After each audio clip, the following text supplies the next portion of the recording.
اعوذ باللہ السمیع العلیم من الشیطان الرجیم بسم اللہ الرحمن الرحیم۔ ناظرین، ہم سورہ نساء کا ترجمہ تلاوت کر رہے ہیں اور آیت نمبر 67 پر ہیں، 67 پر ہیں۔ یہاں اللہ تعالیٰ فرما رہے ہیں یقیناً وہ لوگ جنہوں نے ماننے سے انکار کیا ہے اور روکا ہے اللہ کی راہ سے دوسروں کو بھی، یعنی وہ کتاب کو نہیں مان رہے ہیں، انکار کیا ہے اور اللہ کی راہ سے دوسروں کو بھی روک رہے ہوتے ہیں۔ یعنی جس طرح اللہ تعالیٰ نے قرآن پاک میں فرمایا ہوا ہے، جو کام بتائے ہوئے ہیں ان کے غلط مطالب نکال کر دوسروں کو بھی کہتے ہیں کہ اس طرح مت کرو، یہ نہ کرو۔ یہاں اس طرح تو کچھ ہے ہی نہیں۔ یہاں اگر ان کو پتا چل بھی جاتا ہے، جس طرح علماء وغیرہ کو پتا ہوتا ہے، لیکن دوسروں کو غلط تشریح بتا کر غلط ٹریک پہ چڑھا رہے ہوتے ہیں، روک رہے ہوتے ہیں دوسروں کو۔ تو اللہ تعالیٰ فرما رہے ہیں بے شک وہ جا پڑے بہت دور کی گمراہی میں، یعنی اللہ تعالیٰ فرما رہے ہیں کہ بہت دور کی گمراہی میں جا کر وہ جا پڑے ہیں، گر گئے ہیں، کہ وہ اللہ تعالیٰ کی آیتوں کو بھی نہیں مان رہے ہیں، قرآن پاک کے کلام کو بھی نہیں مان رہے ہیں، ان کے احکامات کو نہیں مان رہے ہیں، اور دوسروں کو بھی روک رہے ہیں کہ اسے مت کرو۔ خود تو نہیں کر رہے، لیکن جو کر رہا ہوتا ہے، جو اس پہ چل رہا ہوتا ہے، اس کو بھی چلنے نہیں دے رہے ہوتے ہیں۔ پھر اللہ تعالیٰ فرما رہے ہیں بے شک جن لوگوں نے انکار کیا، یعنی جو نہیں مان رہے ہیں اس بات کو، اور دوسروں کو روک کر ظلم کیا، یعنی یہ ایک بہت بڑا ظلم ہے کہ آپ دوسروں کو بھی نہیں چلنے دے رہے ہو، خود تو نہیں کر رہے ہو، لیکن دوسروں جو بندہ اس کتاب پہ چلنے کی کوشش کر رہا ہے تو آپ اس کو بھی روک رہے ہو کہ یہ کام نہیں کرنا، یہ تو ہے ہی نہیں۔ تو اللہ تعالیٰ فرما رہے ہیں کہ اللہ ہرگز ایسا نہیں کہ ان کو معاف کرے، یعنی اللہ تعالیٰ ان کو ہرگز معاف نہیں کرے گا اس کام کے بدلے میں کہ نہ خود کر رہا ہے نہ کسی اور کو کرنے دے رہا ہے، اور نہ یہ کہ ہدایت دے انہیں کسی راہ کی، یعنی ان کو پھر اللہ تعالیٰ فرما رہے ہیں کہ میں ہدایت بھی نہیں دوں گا کہ وہ سیدھی راہ پر آ جائے، کیونکہ اس نے کام ایسا کیا ہوا ہے کہ اس کے دل کے اندر ایسا ہی بس سخت پن آ گیا ہے کہ وہ نہ خود کر رہا ہے نہ کسی اور کو کرنے دے رہا ہے۔ تو اللہ تعالیٰ فرمائے کہ اس کو راہ پر بھی نہیں لائیں گے، وہ پھر اس طرح کرتا رہے، پھر آگے جو نا اس کو پھر جہنم کی سزا ملے گی، اور یہ اللہ کے لیے بہت آسان ہے۔ یعنی اللہ تعالیٰ فرمائے پھر ان کو قیامت کے دن ہم جہنم میں بھیجیں گے، جو اس طرح کے کام کر رہا ہے، نہ خود کام کر رہا ہے،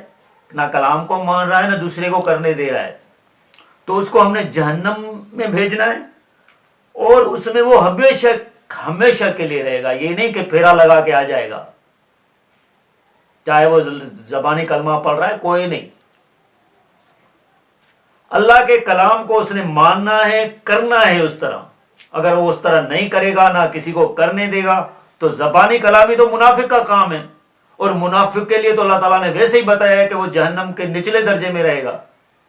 تو ایسا مسلمان جو آپ خود کو مسلمان شو کر رہا ہے، وہ منافق ہے، مسلمان نہیں ہے، اور وہ منافق جو ہے وہ جہنم کے نچلے درجے میں ہوگا، وہ ہمیشہ کے لیے ہوگا۔ یہ نہیں کہ وہ سمجھ رہا ہے کہ ہم پھیرا لگا کے واپس آئیں گے۔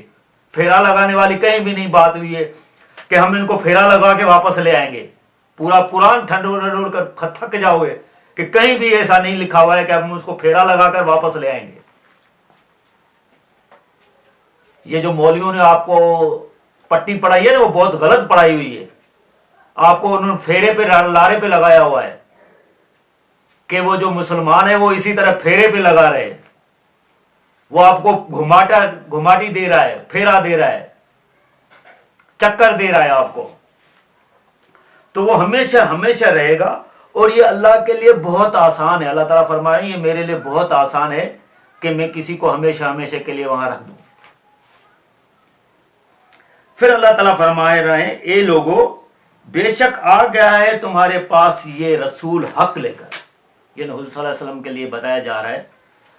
کہ اے لوگو یہ تمہارے پاس آ گئے ہیں ہمارے رسول، اور حق لے کر آئے ہیں، یہ کتاب حق ہے۔ تمہارے رب کی طرف سے، یہ اللہ تعالیٰ کی طرف سے کتاب ہے اور یہ حق ہے، لہذا ایمان لاؤ اس پر، یعنی اس پر ایمان لے آؤ، اس کے احکاموں کو مانو،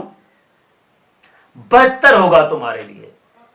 یہ آگے جب حساب کتاب ہوگا تو آپ کے لیے بہتر ہوگا کہ آپ پھر ایمان والوں میں شامل ہو جائیں گے، اللہ تعالیٰ آپ کو معاف کرے گا، آپ کے گناہوں کو بخش دے گا۔ اور اگر انکار کرو گے، اس کو نہیں مانو گے، تو بے شک اللہ ہی کا ہے جو کچھ آسمانوں میں ہے اور زمین میں ہے۔ یہ اگر آپ کتاب کو نہیں مان رہے ہو، جو اللہ کا رسول حق یہ لے کر آیا ہے، اس کو آپ نہیں مان رہے ہو، تو اللہ تعالیٰ فرما رہے ہیں کہ پھر وہ جو کچھ آسمانوں میں بھی ہے یا زمین میں ہے، وہ سب اللہ ہی کا ہے، اور اللہ سب کچھ جاننے والا اور بڑی حکمت والا ہے۔ یعنی اللہ تعالیٰ کو سب پتہ ہے کہ کون کیا کر رہا ہے، سب کچھ جاننے والا ہے اور بڑی حکمت والا ہے۔ جو بھی کام کر رہا ہوتا ہے وہ حکمت سے کر رہا ہوتا ہے، اس کی مرضی ہوتی ہے کہ اس طرح کام کرے، کوئی اس سے پوچھنے والا نہیں ہے کہ یا اللہ تو نے یہ ایسے کیوں کیا تھا، یہ ایسے کیوں کیا تھا۔ پھر آگے اللہ تعالیٰ فرما رہے ہیں، اے اہل کتاب، مت مبالغہ کرو اپنے دین کے معاملات میں۔ دیکھیں یہ پہلے بھی جو اہل کتاب تھے، یہودی نصارہ وغیرہ، یہ دین میں دینی کام کو بڑھا کر بڑا بیان کرتے تھے، بڑھا چڑھاوا دیتے تھے اس بات کو، جس طرح آج کل کے فرقہ واریت میں لوگ، یہ بھی اہل کتاب میں شامل ہیں، کہ یہ بات کو بڑھا چڑھا کر بیان کر رہے ہوتے ہیں، جس طرح بریلوی حضرات کر رہے ہوتے ہیں، شیعہ حضرات کر رہے ہوتے ہیں، یا باقی لوگ جو ہے اہل حدیثوں میں دیکھیں کہ جو نا وہ پھر جو بھی ان کے جو ہے نا صحابی وغیرہ ہوتے ہیں، ان پہ دیکھیں کس طرح کی باتیں بڑھا بڑھا کے بیان کر رہے ہوتے ہیں۔ تو دین میں مبالغہ نہیں کرنا، جو چیز ہو، جو حق ہو، وہی بات کرنی ہے، آگے اس کو بڑھاوا مت دینا ہے۔ مت مبالغہ کرو اپنے دین کے معاملات میں، اور مت کہو اللہ کے شان میں مگر وہ بات جو سچ ہو۔ پھر آگے اللہ تعالیٰ فرما رہے ہیں، حقیقت یہ ہے کہ مسیح عیسیٰ ابن مریم صرف اللہ کا رسول تھا اور اس کا کلمہ تھا۔ یعنی پھر اہل کتاب کو، عیسائیوں کو اللہ تعالیٰ فرما رہے ہیں کہ جو آپ مسیح کے لیے یعنی حضرت عیسیٰ علیہ السلام کے لیے کہتے ہیں کہ یہ اللہ تعالیٰ کا بیٹا ہے، تو وہ اللہ تعالیٰ کا کیا تھا؟ صرف رسول تھا۔ جس طرح حضور صلی اللہ علیہ وسلم کے لیے کہا جاتا ہے کہ یہ صرف رسول تھا، تو آپ لوگوں کو جس طرح کہ کوئی 240 وولٹ کا کرنٹ لگ جاتا ہے کہ یار یہ کیا بات کر دی، اللہ کا رسول تھا صرف۔ تو دیکھو حضرت عیسیٰ علیہ السلام کے لیے بھی اللہ تعالیٰ نے کیا بتایا ہے، کوئی صرف وہ اللہ کا رسول تھا۔ تو آپ بھی جو اس طرح وہ جو نا وہ پیارا اور پتہ نہیں کیا کیا نکالا ہوا ہے چیز، تو یہ قرآن تو کوئی نہیں بتاتا، اور رسولوں کے لیے تو اللہ قرآن تو یہی بتا رہا ہے کہ ہم نے ان کو ڈرانے اور خوشخبری والا بنا کر بھیجا ہے، جو پچھلی آیت میں بھی آتا ہے کہ یہ سب رسول بھیجے گئے خوشخبری دینے والے اور ڈرانے والے بنا کر۔ یہ 165 نمبر آیت میں اللہ تعالیٰ یہ بتا رہے ہیں۔ تو یہ سب رسول ایسے آئے ہیں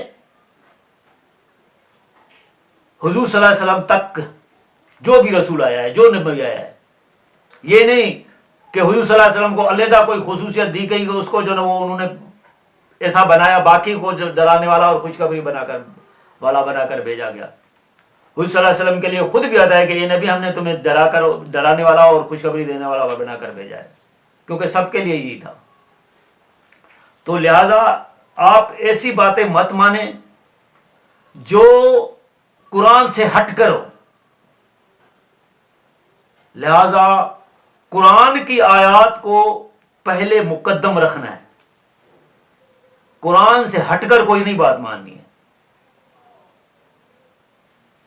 تو اللہ تعالیٰ فرما رہے ہیں عیسائیوں کو کہ وہ اللہ کے رسول تھے اور اس کا کلمہ تھا۔ کلمہ مطلب تو وہ اللہ تعالیٰ کے حکم سے پیدا ہوا تھا۔ کلمہ تھا جو بھیجا گیا تھا مریم کی طرف، یعنی مریم علیہ السلام اللہ علیہ کے جو